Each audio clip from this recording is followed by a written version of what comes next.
Hi, everyone. I'm Teresa Lisum coming to you with my amazing guest co-host, Kristin Kling, and we're evolving women. I'm evolving, you're evolving, we're all evolving. And we're on this journey of evolution together.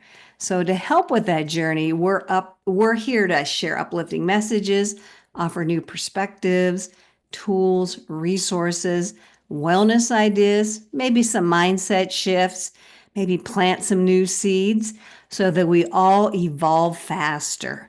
And we're also here to give you permission to be your best self. So welcome. We're so glad you're here.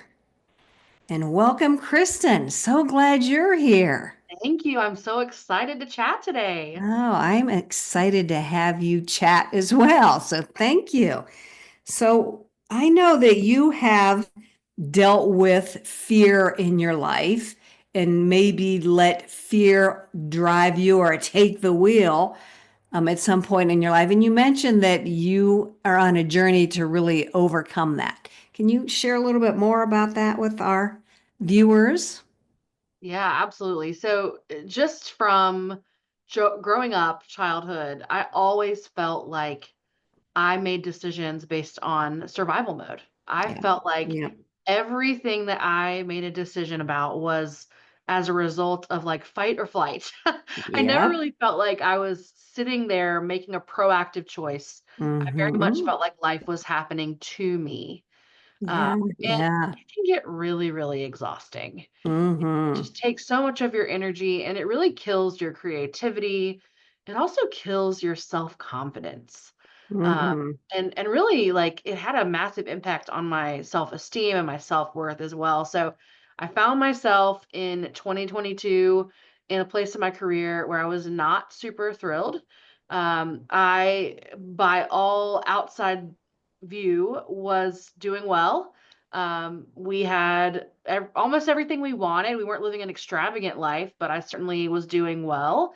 And I could just feel this feeling of like, you should be doing more. You could be doing more. I think as Mm-hmm. women, that's just constant, right? There's just this constant message Mm-hmm. of like, what aren't you doing? And so it sometimes can be very difficult to distinguish between am I feeling fulfilled in my career or am I just feeling like I need to do more because Instagram and society tells me I need to do more?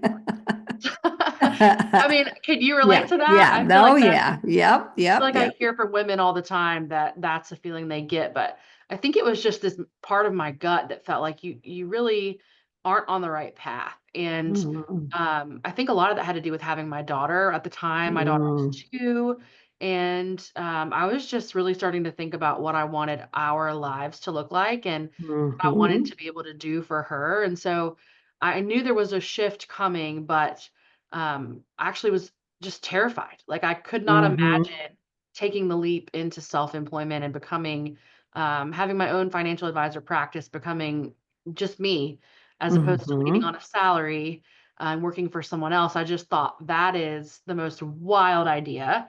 A super risk averse person that I am. Well, it felt like maybe the craziest thing I could ever do.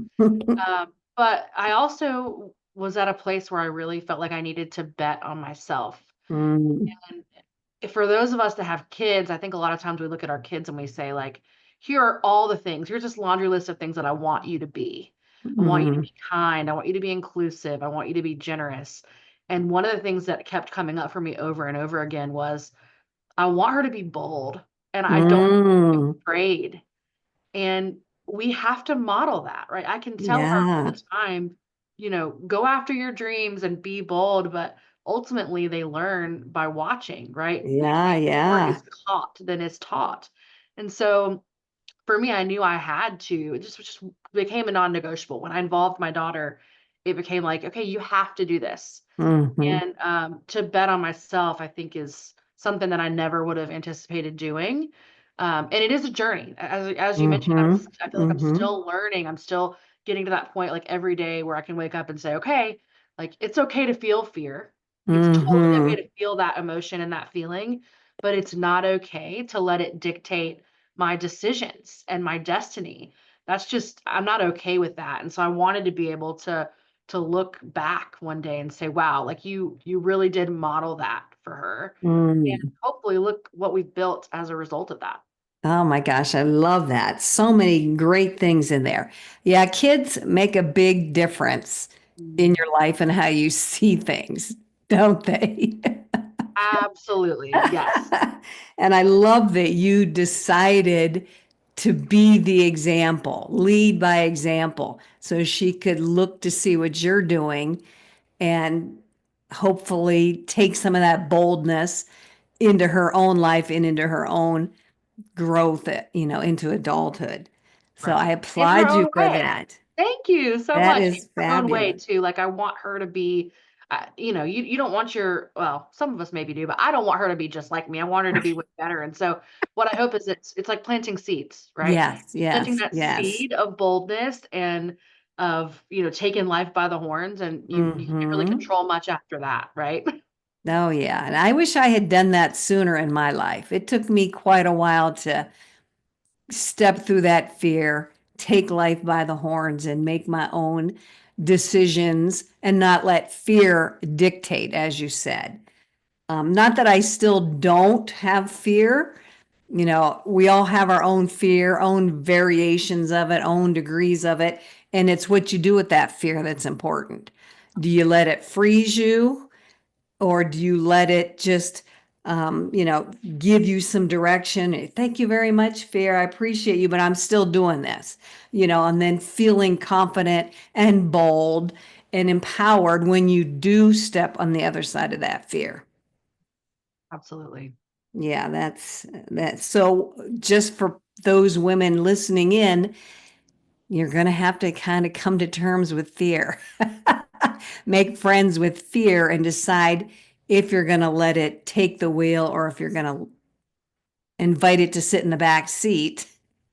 And Mm, and thank you very much. Again, I kind of when I learned that I could thank fear and I mm, appreciate it trying to keep me safe, but I still have to step forward. I still have to take this, step out of my comfort zone. I still have to make this decision. So, yeah, it's scary. You don't have to do it alone. There's so many people, such as yourself and myself, out there that are willing and want to help right. women step through that fear. But I Absolutely. love that you listened to your gut. You knew there was, that inner voice, whatever you want to refer to it as, and you decided to pay attention to it. Again, I waited long into my life before I paid attention to some of my inner voices. So if you could do it earlier in life, all the better, man, all the better. So, Absolutely. And you mentioned something really important, Teresa, about our brains and fear. Our brains are wired to keep us safe. mhm, Just from an evolutionary perspective, we are not wired for growth. That is something that you mhm, really have to step into and try, because if you just let your brain rule things, you're going to stay stagnant. You're going to stay where you are. yep, And yep, someone told me one time that if you feel fear, it's a good sign. It's a sign that you're stepping hmm, outside of your comfort zone. And so I think a lot of times we can maybe feel fear and think, oh, maybe I'm doing the wrong thing.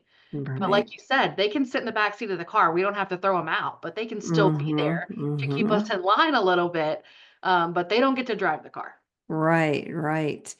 Yeah, I think there's a song or something about that. I'm Probably. gonna have to look that up. If there's not, there should be. Or maybe we can write one.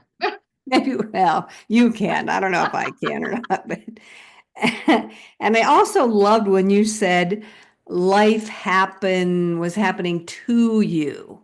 I think a lot of people get into a victim mode.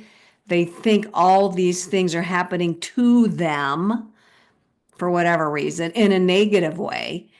But if you flip that perspective and change it to life is happening for you, it's presenting you with gifts and opportunities and things to try and new people, and so it's all about perspective.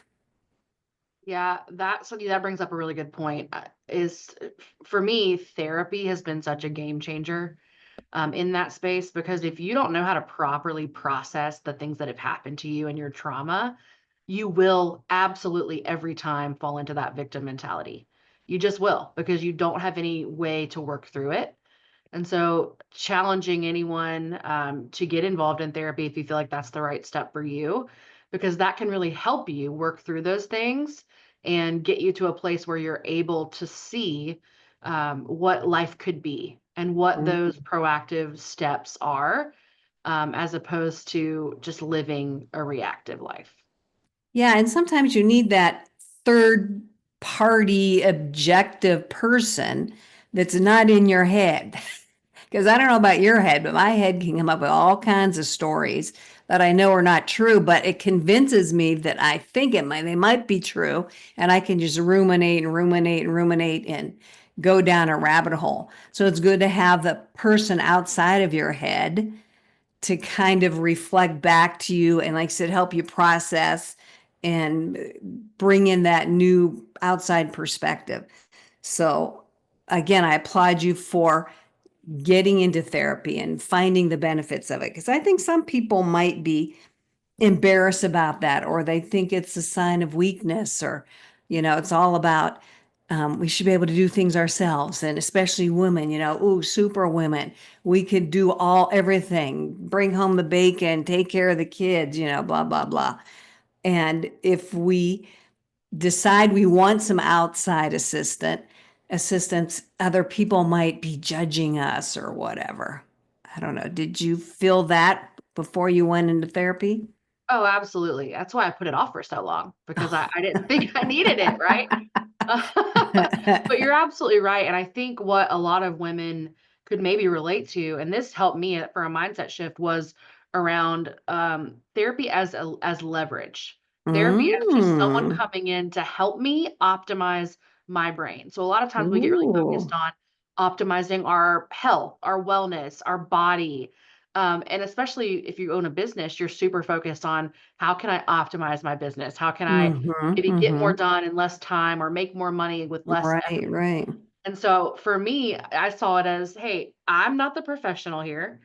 Someone else is. I got to find the right one. You got to find the right Yeah, fit. yeah, That's super important. I'm not yeah. saying that anybody can do that, but you can take the time to find the right fit. And then it's leverage, right? It's, to me, it's Mm-hmm. just like going to get my hair done, right? It's an appointment that this person is a professional, they're going to make it better. And so when you have a good relationship and you trust that person, it is absolutely leverage for leveling up my mindset and everything else, my health, my business, because my business is me. So I have to be Mm-hmm. functioning at my highest level in order for my business to function well, in order for me to give my clients what they deserve. Right. And any improvement in one area of your life is going to have that domino effect or that ripple effect out into all the other areas of your life, as you said. But I Absolutely. really love that, seeing therapy as leverage. I have never heard that before. I think that's huge. Yeah, It's it's like a little bit of a game helping. changer.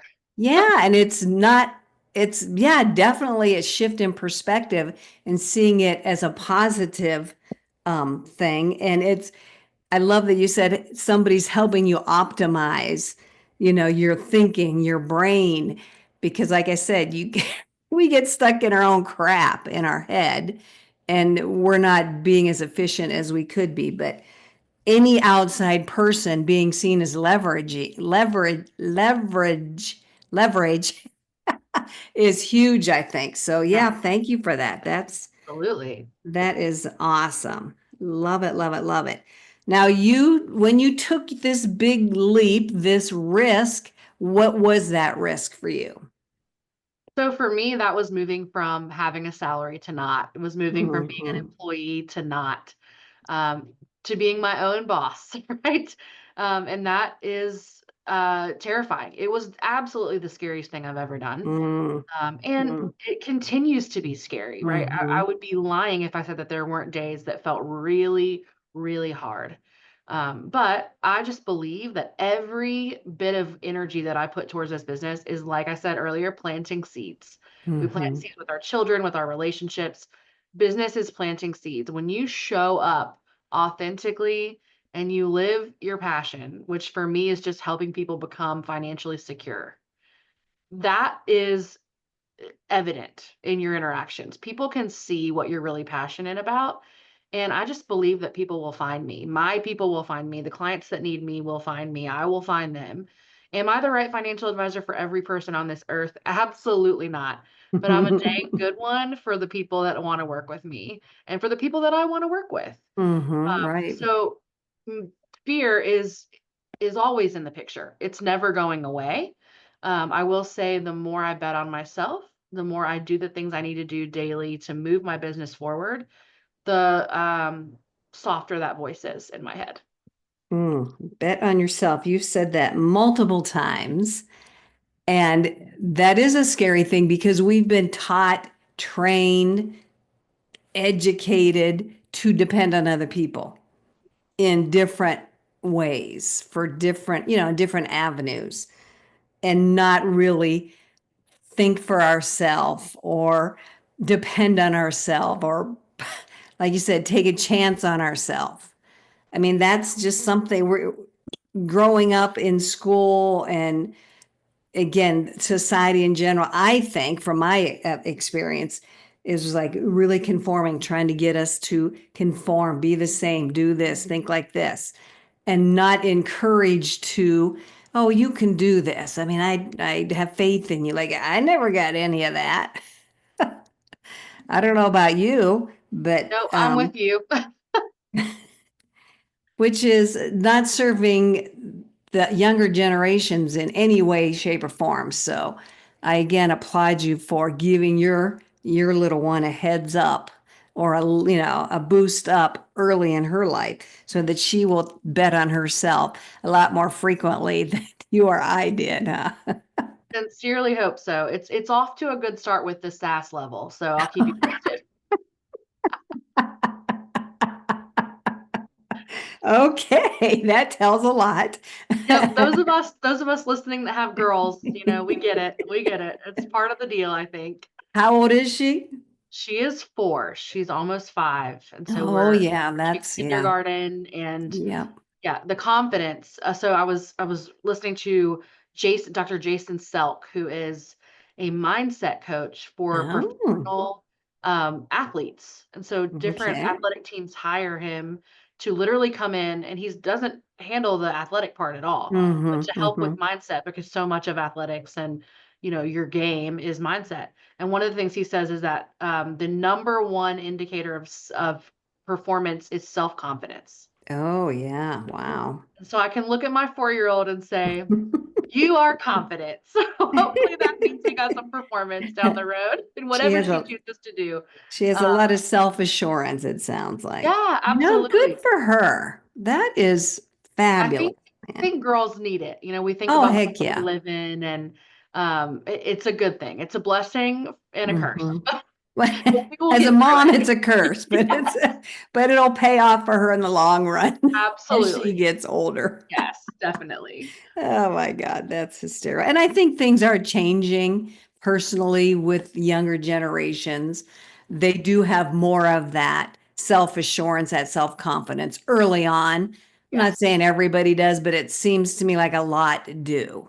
And Mhm. I don't know how that happened, but they're getting it from somewhere, or they're just being born with that up level of confidence in themselves. So that is fabulous. And the mindset, I know growing up, mindset was not a phrase that was tossed around. I knew nothing about it. So the fact that this gentleman, which is Jason Self, Yep. is um, helping athletes with their mindset. I mean, we hear about that all the time, how athletes do the visualizations and it's their mind is so important to their performance. But it's almost like we don't take that for ourselves. Like, why can't that work for us if that works for high level athletes or high performers in whatever area?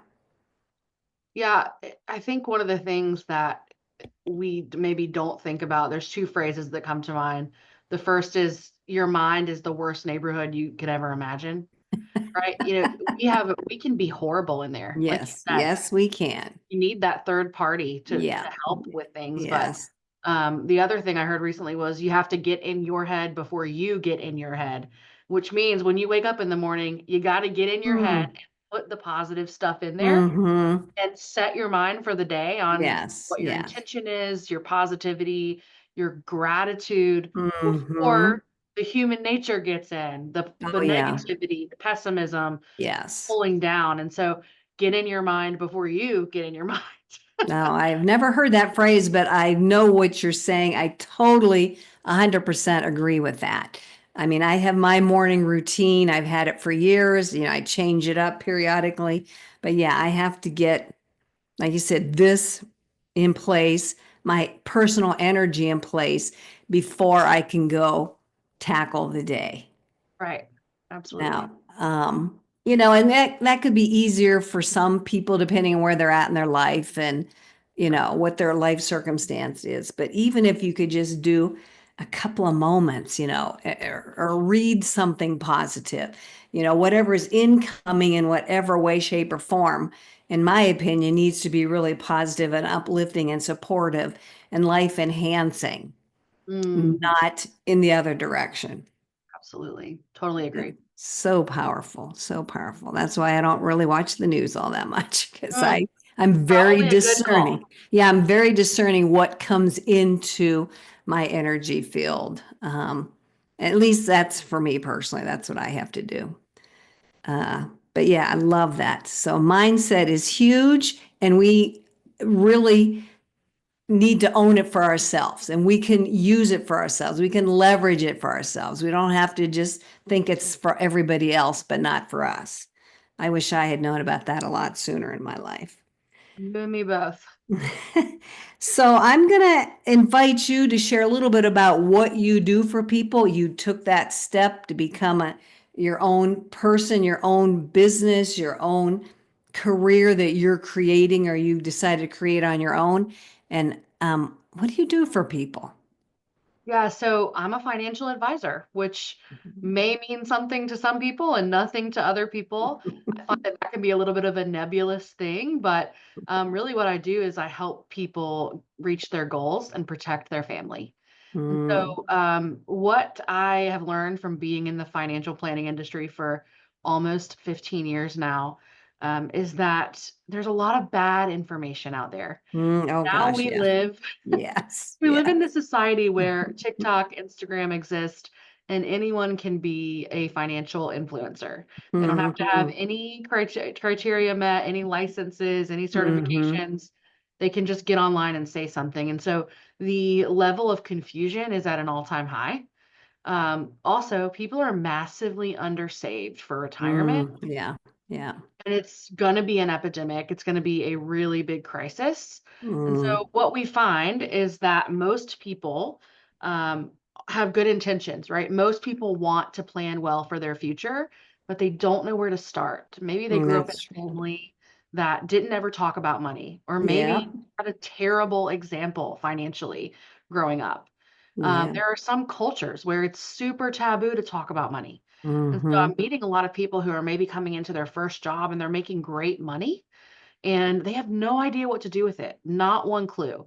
So, in the absence of a really good, trusted advisor in that space, you can make some really poor decisions. Hmm. Hmm. So, what my goal is to get to know my clients so well. I mean, my first conversation with anyone is at least an hour, usually right about an hour. We sit down and talk through what makes them who they are. I want to know their backstory. I want to know how their parents handled money.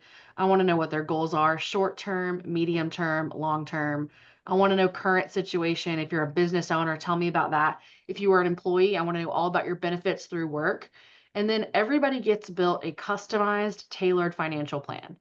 And this is why my job is so fun, is because nobody wants the same thing. Everyone's situation Hmm. is different and everyone's goals are different, which is why you can't just take financial advice and say everyone should do this. Yeah, yeah.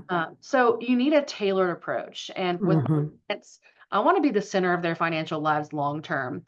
And so we're really helping them hit those goals, whether it's buying a house, paying off debt, saving for trips, saving for home renovations. And then as we move into like, okay, we have kids now, We really need to start Mm, thinking about saving for education, or maybe mhm, they're not going to go to college, but maybe we want to do something for them. Maybe we want to be able to fund, their first car or whatever it is. And then you get to this big mountain of retirement, which can be mhm. the most confusing, anxiety Yep, inducing yep. time.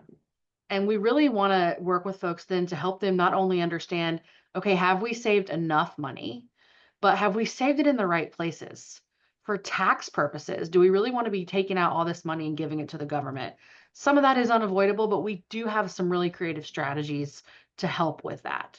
And so most people, especially women, are Mhm. really, really underserved when it comes to Yeah, financial planning. yeah. The average financial advisor is a 60-year-old white man. Oh, yeah, I believe that. So I always say that the industry as a whole is stale, pale, and male.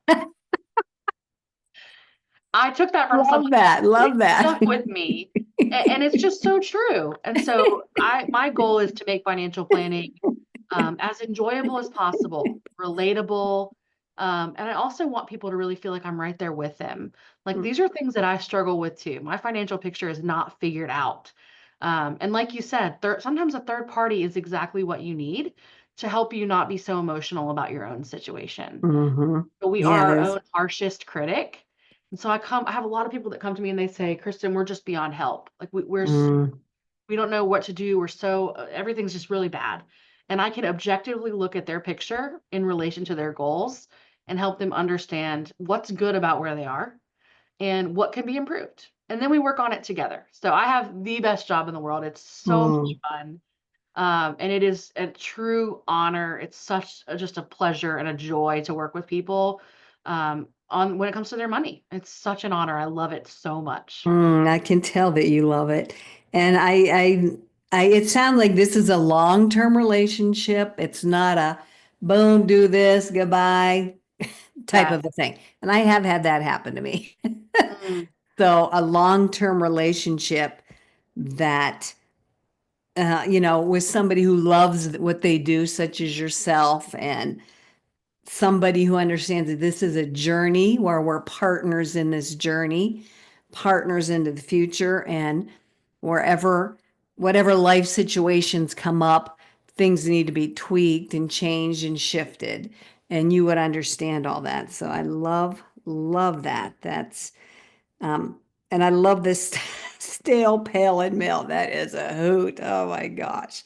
I I wish I do want remembered who said that first because I would credit them. that is fabulous. But I want to ask you, like you referenced growing up not talking about money, some people. I mean, we never did in my family. It was not part of the dinner table discussion in any way, Right. shape, or form, such as emotions were never discussed either. But, money and emotions are so tied together. Mm. And so I'm going to ask you, like, how did you grow up with money? What was your take on it in your family? Yeah, that's a great question. So, my parents were business owners. They owned a property and casualty insurance company.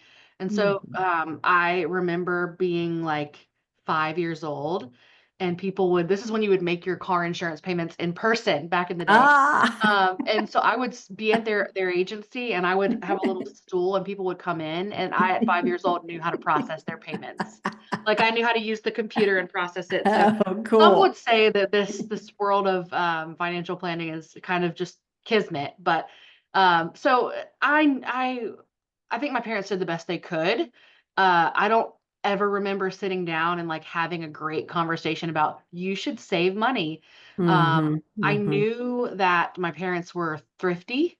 They didn't spend a lot of money, but there was never any like, let's sit down and have a Hmm. conversation Yeah. about how to balance your checkbook or Yes. why you Yes. should look at your bank account every day. Hmm. I had no concept of saving. I remember getting my first job and I was working at American Express and they were like, "Do you want to enroll in the 401k?" And I was like, "Yeah, right. I'm definitely not doing that. That sounds terrible." I had no idea why that was important. So I think my parents had good intentions, and I obviously am super privileged and blessed to grow up I feel like we didn't really want for anything. So I'm Yeah. really grateful for that. But there just wasn't a lot of like proactive education. Yes. And so I Yes. find that most people land in that space, Mm-hmm. or you know how kids pick up on things. Like I think we as parents think we can hide stuff from our kids. But I remember as a kid, hearing the conversations with my parents. So I think some people grow up in environments where they know that money is tight, or it's just Mm-hmm. not being handled well. There's Mm-hmm. stress. I mean, you Yeah. Oh, know yeah. how relationships are impacted, Mm-hmm. marriages by money Mm-hmm. trouble. And so that stuff comes to the surface a lot. For me, it was just a lack of education on things, Mm-hmm. which Yeah. I would default then to like the not great decision. Like, oh, a credit card sounds great. Yes. Well, that's definitely not going to be a problem, right? And so I think the lack of education was the biggest issue for me. hmm Yeah, lack of education. And when I was coming through school, public school, that was not anything that was something that was taught either. Now, it may be different now. I haven't been in a school system for a long time, but um, and colleges might be teaching more. I don't know. What are you finding about that? Or is there more education out there now than there was in the past? So from what I understand, from a basic like school level, not necessarily. Oh, really? What's Wow. different is that social media exists. What's different now is that you can follow uh, finfluencers, finance influencers, and those are folks who may or may not be paid to say the things that they're saying. Mm. There's a very, very popular money voice out there. And we're not going to go into specifics, but I always say that that person is loud and wrong. Oh, wow. And Wow. it's okay. Like that's just what they've found a niche doing, and they're probably Mm-hmm. making a ton of money doing that, but it's Mm-hmm. also very predatory. And so I Mm, think you wow. really have to find somebody that you trust. And Mm, what we find is that most people do not want to go to Google to find their financial advisor. yeah. Most people tell us that they want to meet an advisor through a friend, through someone that Mm-hmm. works with Mm-hmm. them already. It's different when you're going looking for dinner, looking for a restaurant. Right, You might right, Google right. that, but oftentimes, let's say you travel somewhere, a lot of times you're probably asking friends, "Hey, have you ever been to Mm-hmm. city here? What's the best place to eat?" Right, The right. power of an introduction and a referral, and the trust that follows just by transfer, Mm-hmm. is huge. And so most people tell us they want to be introduced with someone that has direct experience. Mm-hmm. Wow. Oh, so many great things we've talked about. And I love that finding someone you trust. Getting an opinion about a place to eat is a lot different than finding somebody you trust with your financial knowledge and Exactly. information in your own journey. Yes. So that's definitely vitally important that you don't just, I'm going to say open the yellow pages, but nobody knows what those are anymore. But you're right, back in the day before Google and the internet, things were very limited. That's basically all you could go on was somebody in your locale that might have known somebody who had good luck with this person, helping them with their finances. So, and then we had the blow up of more information that we can that we could possibly even sift through with the internet. And now it's almost like, oh no, you want that local referral, somebody that knows somebody. But yeah, it's almost like it has come back full circle. Yeah, and I don't know about you, but the analysis paralysis Oh yeah, is yeah, so real. yeah, If I'm just for an example, like if I'm sitting down to with my husband and we're thinking about going on vacation somewhere, we might spend an hour Googling, looking through things, and what do we yeah. end up doing? Absolutely nothing Nothing. Yeah. because there are too many options. You are So so right. that's what we can help with, I think, when you have a trusted advisor, is also like, okay, there's 20 things that you could be doing. What's the most important thing right now? Hmm. By the way, that's going to be different for every person because our goals are different. And so it's really important to have someone that can help you move to action as well. Financial planning is the easiest thing in the world to put on the back burner, Oh but gosh, super yes. critical. So an individualized plan, no cookie cutter plan. Love that. Yeah, lots that you've shared with us today. And I thank you so much. Where can people find you if You they can want to reach make a me. connection? Because they Yeah, trust you now. absolutely. So I can be reached at my email, kristen.kling@nm.com, or you can shoot me a text or a call at my office line, which is 336-510-5412. And that information we will definitely put in the description with this recording so that anybody can find that. But if you don't have access to that info, yes, listen to what Kristin just said and write that down as you listened it to repeated. But yeah, thank you so much, Kristin. And Thank I you, so Teresa. appreciate what you're doing out in the world because we do need more. I do feel more women representing the financial world because as a woman, that's who I would look for as another female. Just as a doctor who's helping me through the birth of a baby, I wish I had a woman to help me through that. So there's different reasons I would specifically want a woman, but I know we can relate better and you understand what it's like to live life as a woman. So yeah, I so applaud you and you're much needed. And thank you so much for what you're doing out there in the world. Thank you so much, Teresa. This has been so fun, and I just can't thank you enough for opening up this space. Oh, my pleasure. So we are going to call this episode a wrap. So thank you, Kristin. And of course, I'm going to invite you to share this information if you know somebody who it would benefit. Subscribe, leave a comment if you'd like to, and then go look up Kristin and have her guide you through on your own personal financial journey. Okay, my friend, thank you so much, Kristin, and thank you everybody for listening in. We'll see you on the next episode. Bye bye.